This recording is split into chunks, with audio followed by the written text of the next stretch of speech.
Ahoj lidi, no a vítám vás u mého nového videa. No u mého prvého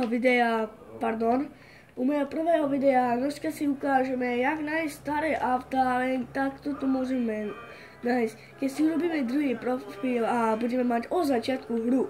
No ako si môžeme povšimnúť, tak toto je ešte starý a túto je starý, ale keď máme celú hru prejdenú, tak to je smúla.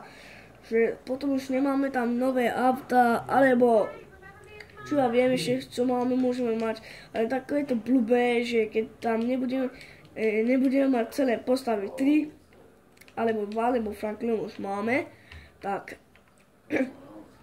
potom nebudeme to mať, keď máme celú hru prejdenú, aj keď nemáme celú hru prejdenú, ale už máme Franklina a Trevora a Michaela, tak už to nemáme tam.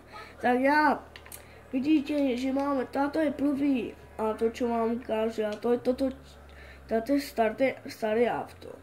A potom vám ukáže tento, čo je veľmi staré auto, ešte staršie, alebo to je starší, ne, to jedno, a to je toto.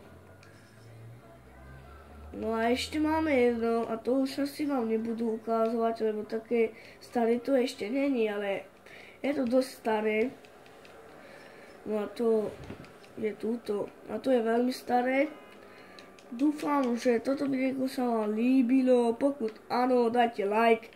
A ja dneska vydám také videjko, jak získať na GTA 5 centorno a získať to zadarmo a v jeho garáži, keď máme celú prejdenú. No a dúfam, že toto videjko sa vám líbilo. Pokud áno, dajte like a čus.